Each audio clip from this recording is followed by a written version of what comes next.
Next நேயர்களுக்கு என்னோட அன்பான வணக்கங்கள். இன்னைக்கு நம்ம சனிப்பெயர்ச்சி குறித்து தான் பார்க்க போறோம். அதை நம்ம கூட ஷேர் பண்ணிக்கிறதுக்காக ஜோதிடர் சிறுவன்மணி டாக்டர் தீபா அருளாளன் அவர்கள் இணைந்திருக்காங்க. வாங்க நிகழ்ச்சிக்குள்ள போலாம். வணக்கம் மேம். வணக்கம். எப்படி மேம் இருக்கீங்க? நல்லா இருக்குமா, நீங்க எப்படி இருக்கீங்க? சூப்பரா இருக்கேன் மேம். எல்லாரும் சனிப்பெயர்ச்சின்னு சொல்லிட்டு இருக்காங்க. ஏன் அப்படி சொல்லி பில்டப் பண்ணிட்டு இருக்காங்க? என்ன இருக்கு மேம் அதுல? இல்லம்மா, அது பில்டப் இல்லை. உண்மையாவே பாத்தீங்கன்னா சனி பகவானை பார்த்தா நம்ம எல்லாருக்கும் ஒரு பயம் இருக்கும். காரணம் என்ன அப்படின்னம்மா, அவர் நீதிமான், நீ என்ன தர்ம கர்மாதிபன் அப்படின்னு சொல்லுவாங்க. இது வரைக்கும் நம்ம எத்தனை பொறுப்பு எடுத்திருப்போம்மா. பொதுவாக பாருங்க, சம் ரிலிஜியன்ஸ்ல பொறுப்பு அப்படின்றது இருக்கு, மறுஜென்மம் அப்படின்றது இருக்கு. சம் ரிலிஜியஸ்ல அந்த மாதிரி பிலீஃப் இல்லை. பட் அஸ்ட்ராலஜி அப்படின்னாலே முழுக்க முழுக்க ஹிந்துயிசம் வருது இல்லைங்களா? அப்ப இது வரைக்கும் எத்தனை பொறுப்பு எடுத்திருக்கோம், அத்துணை பொறுப்புலையும் என்னென்ன நல்லதும் செஞ்சிருப்போம், கெட்டதும் செஞ்சிருப்போம். அதனாலதான் நீங்களும் மனுஷனா பிறந்திருக்கீங்க, நானும் மனுஷியா பிறந்திருக்கேன். ஆக இந்த நல்லதும் கெட்டதும் கலந்து செஞ்சிருக்கோம் பார்த்தீங்களா? அதுக்கான பலன்களை கொடுக்கக்கூடியவர் யாரு அப்படின்னா சனி பகவான், நீதிமான், ஈஸ்வர பதவி பெற்ற ஒரே கிரகம் சனீஸ்வரன். அப்ப அவருக்கு பாத்தீங்கன்னா பாரபட்சம் கிடையாது, கரிசனம் கிடையாது. நீ எவ்வளோ நல்லவங்களா இருந்தாலும் பூர்வ ஜென்மத்துல நீ நிறைய கர்மாக்கள் செஞ்சிருப்ப பத்தியா, அதை 7 நாட்டு சனி, அஷ்டம சனி, அர்த்தாஷ்டம சனி, அதுக்கும் மேல சனி தசை அப்படின்னு வரும்போது அதுக்கான பலன்களை கொடுத்துருவார். அப்ப யாருக்கு பயந்தாலும் பயப்படல அப்படின்னாலும் சனீஸ்வரனுக்கு எல்லாரும் பயப்படுவாங்க. அது பில்டப் இல்லை, அவர் அந்த பலன்களை கொடுப்பாரு. அதே மாதிரிமா அவர் நல்லா இருக்காரு அப்படின்னா, சனி ஒரு சுய ஜாதகத்துல நல்லா இருக்கு அப்படின்னா ஸ்திர சொத்துக்கள் அப்படிம்பாங்க. சிலர் பாத்தீங்கன்னா பரம்பரையா பெரிய கோட்டீஸ்வரங்களா இருப்பாங்க பாத்தீங்களா, அவங்களுக்குலாம் பாத்தீங்கன்னா சனி எக்ஸ்ட்ராடினரியா இருக்கும். அவர் நல்லதும் ரொம்ப இன்டென்சிஃபைடா கொடுப்பாரு, நம்ம செஞ்ச கெட்டதுக்கான பலனும் ரொம்ப இன்டென்சிஃபைடா கொடுப்பாரு. அதனால அவரை பத்தின பயம் வேற ஒண்ணும் இல்லை. Okay ma'am. தனுஷ ராசினியர்கள் பத்தி பேச போறோம் மேம். சனி பயிற்சி அவங்களுக்கு என்னென்ன அள்ளி தரப்போகுதுன்னு தெரிஞ்சுக்கலாமா? இல்ல, அள்ளி தரக்கூடிய பொசிஷன்ல சனி பகவான் இல்லம்மா இப்ப. ஏன்னா மீனத்துல பயிற்சியாகி இருக்க சனி பாத்தீங்கன்னா தனுசு ராசி அன்பர்களுக்கு அர்த்தாஷ்டம சனியா வருது. அர்த்தாஷ்டம சனி அப்படின் போது பொதுவா என்ன சொல்லுவாங்க அப்படின்னா, 7 நாட்டு சனியில 7.5 வருஷம் சனி பகவான் ஒருத்தவங்களுக்கு நிறைய விஷயங்கள் சொல்லி கொடுப்பாரு, வேற மாதிரி சொல்லி கொடுப்பாரு அப்படின்னு சொல்லலாம். அதே 7.5 வருஷத்துல அவர் கற்றுக் கொடுக்கக்கூடிய பாடங்களை பாத்தீங்கன்னா அஷ்டம சனியில 2.5 வருஷத்துல அவர் சொல்லி கொடுத்துருவார். இந்த அர்த்தாஷ்டம சனி அப்படின்றது 2.5 வருஷத்துல அவர் என்ன பாடங்களை சொல்லி கொடுப்பார், அதுல 50% அர்த்தாஷ்டம சனியில கொடுத்துருவார். அப்ப இவங்க உஷாரா இருக்காங்க அப்படின்னா பெரிய லெவல்ல அவங்களுக்கு டவுன்ஃபால் அப்படின்றது கிடையாது, பெரிய லெவல்ல அப்லிஃப்ட்மெண்ட்டும் கிடையாது. ஆஸ் யூஷுவல் நல்லா இருக்கேன்ப்பா அப்படின்னு சொல்லிக்கிற ஒரு அமைப்பு. அப்ப 5 விஷயத்துல இவங்க கவனமா இருக்கணும். அஷ்டம சனிக்கு நம்ம எப்படி சொன்னோம், கையிருப்பு எவ்வளவு காசு இருக்கு அப்படின்னாலும் யார் கேட்டாலும் கொடுக்க கூடாது, அடிச்சு கேட்டா கூட கொடுக்க கூடாது. ஆமா, இல்லைன்னு சொல்லிடணும். சொல்லும் போது அந்த உறவு நம்மளை விட்டு போச்சு அப்படின்னா கூட பிரச்சனை இல்லை, நம்ம கொடுத்து உறவை கெடுத்துப்போம். அப்ப கெடுத்து கூடாது அப்படின்னா நீ கொடுக்காமே கெடுத்துக்கோ, கொடுத்துட்டு உனக்கும் மென்டல் டென்ஷன் அவங்களுக்கும் மென்டல் டென்ஷன் வேண்டாம் அப்படின்னு சொல்லலாம். அப்ப கையிருப்பு எவ்வளவு காசு இருக்கு அப்படின்னாலும் நம்மளால இல்லைன்னு சொல்ல முடியாத ஒரு சூழ்நிலையில ஒரு பர்சன் இருப்பாங்க. அவங்கதான் நம்ம கிட்ட கேட்பாங்க, முடியல இப்ப கொடுத்துடுறேன், நாளை கொடுத்துடுறேன், 2 நாள்ல கொடுக்குறேன்னு 2.5 வருஷம் கொடுக்க மாட்டாங்க. அப்ப நம்ம பாத்தீங்கன்னா அதுல இல்லைன்னு சொல்லிடுறது நல்லது.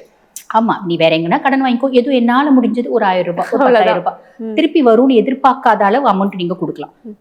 பெரிய லெவல்ல இது யாருனாலும் சகோதரன், அம்மா, அப்பா எல்லாருக்குமே, யாருன்னா அம்மா எல்லாருக்குமே, அதாவது என்னால இல்லைன்னு சொல்ல முடியாத ஒரு உறவு, ஒரு நட்பு, எனக்கு மனசுக்கு ரொம்ப பிரியமானவங்க, ஒரு காலகட்டத்துல எனக்கு ரொம்ப சப்போர்ட்டிவா இருந்தவங்க, அந்த மாதிரி யாருனாலும் இருக்கலாம். அப்ப நம்ம கையிருப்பு நம்ம பத்திரமா பாத்துக்கணும். நீ 10 ரூபாய் வச்சிருந்தாலும் சரி, 10 கோடி வச்சிருந்தாலும் சரி. 2வது பாத்தீங்கன்னா குடும்பத்துல சின்ன சின்ன குழப்பங்களும் பிரச்சனைகளும் வரும். குடும்பம் அப்படின்னாலே பிரச்சனை இருக்கதான் செய்யும் இல்லைங்களா? இந்த பிரச்சனை எல்லாம் ஓஞ்சாதான் நான் நிம்மதியா இருப்பேன் அப்படின்ற மைண்ட் செட்டை மாத்திக்கணும். தனுசு பாத்தீங்கன்னா பொதுவாவே குரு ராசி அதிபர்மா.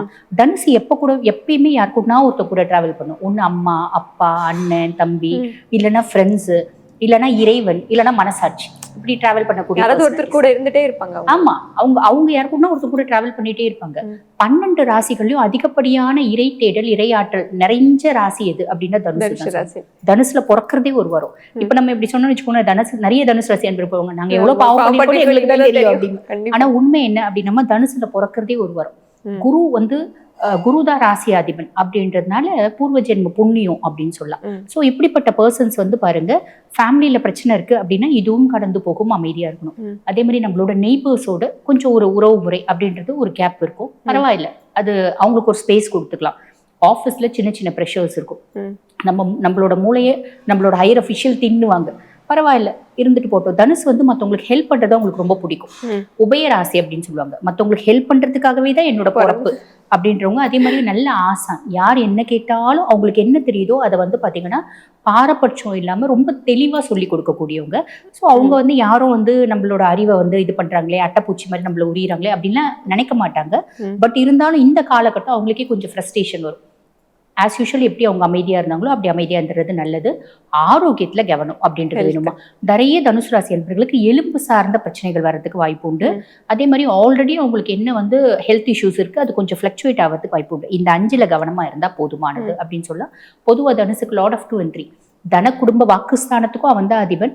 சனி தான் இளைய சகோதர தைரியஸ்தானத்துக்கும் அவன் தான் அதிபன். இப்ப தனுசுக்கு தோணும், என்னோட தைரியமும் தன்னம்பிக்கையும் எனக்கு குறைஞ்சிருச்சு, எனக்கு பெருசா ஒரு விஷயத்த நான் செய்யறேன், எனக்கு அதுல பெருசா வந்து நம்பிக்கை இல்லை, நான் தெரியாம இந்த விஷயத்த செஞ்சுட்டணும், நான் ஏன் செஞ்சேன், எதுக்கு செஞ்சேன் அப்படின்னு குழம்புவாங்க. ஒரு சார்ட் ஆஃப் இல்யூஷன் வரும். அந்த இல்யூஷன் சனி ஏற்படுத்துற இல்யூஷன் அப்படின்றத நம்ம புரிஞ்சுக்கணும். ஒரு மாயை அப்படிம்பாங்க பாத்தீங்களா, அந்த மாதிரி ஒரு மாயை நிலை அப்படின்றது மனசுல அப்பப்போ தோணும். அதை அவங்க வந்து ஓவர் கம் பண்ணிக்கிறோம் அப்படின்னு சொல்லலாம். அதே மாதிரி பெரிய லெவல்ல யாருக்கும் வாக்கு கொடுக்கூடாது. இந்த பொண்ணு ஒரு வீட்டுல வரம் தேடுறாங்க அப்படின்னு வச்சுக்கோங்களேன், இந்த பொண்ணு நீங்க வந்து பாருங்க கல்யாணம் பண்ணி கொடுங்க, இந்த பொண்ணுக்கு நான் கேரண்டி, தங்கமான பொண்ணு, தங்கமான பொண்ணுன்னு சொன்னா அந்த பொண்ணுக்கு உள்ளுக்குள்ள 1000 பிரச்சனை இருக்கும், நம்ம மாட்டிப்போம். அப்ப யாருக்கும் நம்ம வாக்கு கொடுக்கறது வேண்டாமா. அதுக்கும் மேல சனியினோட பார்வை 1, 6, 10 பாக்குறாரு.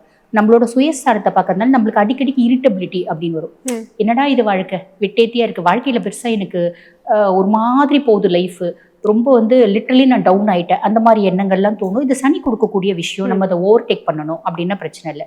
பெரிய லெவல்ல கடன் வாங்கக்கூடாது, கடன் கொடுக்கவும் கூடாது. வேலை செய்யற இடத்துல இருக்க ப்ரெஷர் ஸ்மூத்தா வந்து இதுவும் கடந்து போகும் அப்படின்னு ஓட்டினாங்கன்னா பிரச்சனை இல்லை. ஓகே மேம், எல்லாமே கொஞ்சம் நெகட்டிவா போற மாதிரி இருக்கு. அவங்க இந்த டைம்ல எந்த மாதிரி விஷயங்கள் பண்ணா பாசிட்டிவா நடக்கும்? இல்லம்மா, இது நெகட்டிவ் இல்ல, நம்ம சொன்ன விஷயத்துல அவங்க கான்ஷியஸா இருக்காங்க அப்படின்னு எந்த விதத்துலயும் உங்களுக்கு நெகட்டிவ் கிடையாது. என்ன கேள்வி கேட்டீங்கன்னு நான் மறந்துட்டேன் மேம். இப்போ அவங்களுக்கு எல்லாமே சொல்லிட்டு இருக்கோம், இந்த விஷயத்த இந்த டைம்ல பண்ணா கரெக்டா இருக்குன்னா என்ன சொல்லுவீங்க? ஹார்ட் ஒர்க் நெவர் ஃபெயில்ஸ், அது ஞாபகம் வச்சுக்கணும். அதே மாதிரி வழிபாடு, நம்ம கும்பிடுற ஒரு வழிபாடும் என்னைக்குமே வீணா போறது இல்லம்மா. நிறைய பேர் சொல்லுவாங்க இறை வழிபாடுலாம் ஒன்றும் கிடையாது, கடவுளே ஒன்றும் கிடையாது, நம்ம வந்து சாமி கும்பிட்டு எல்லாமே வேஸ்ட், கடவுள் கல்லா இருக்காரு அப்படின்னு சொல்லுவாங்க. பார்த்தீங்களா, நம்மளுக்கு ரொம்ப நேரம் வந்து சரியில்லை அப்படின் போது கடவுள் ஒன்று கொடுக்கல அப்படின்னா கூட அது ஒரு அர்த்தம் இருக்கும். அது கொடுத்தா நம்மளுக்கு நல்லா இருக்காது, அதனால கடவுள் கொடுத்துருக்க மாட்டார். அப்ப நம்ம நல்லவங்களா இருந்தா தோத்து போறது இல்லம்மா. நம்ம ரொம்ப ஹானஸ்டா இருந்தா நம்ம என்னைக்குமே கெட்டு போக மாட்டோம். அதே மாதிரி இறை வழிபாடு தோத்து போவாது. அப்ப தனுசு அப்படின்னாலே அவங்க சிவ தனுசு அப்படின்னு தான் சொல்லுவோம். சிவ வழிபாடு மேன்மையை தரும். எந்த விதத்திலையும் அவங்களுக்கு நெகட்டிவ் இம்பாக்ட் இவ்வளவு கூட வராது அவங்க சிவ வழிபாடு பண்ணா. அதுதான் உண்மை. இந்த டைம்ல தள்ளி போனாலும் நல்லதுன்னு எடுத்துக்கணும். ஆமா, எல்லாம் நன்மைக்கேன்னு எடுத்து. ஆமா, அதுதான். ஓகே மேம், நன்றி. நன்றி.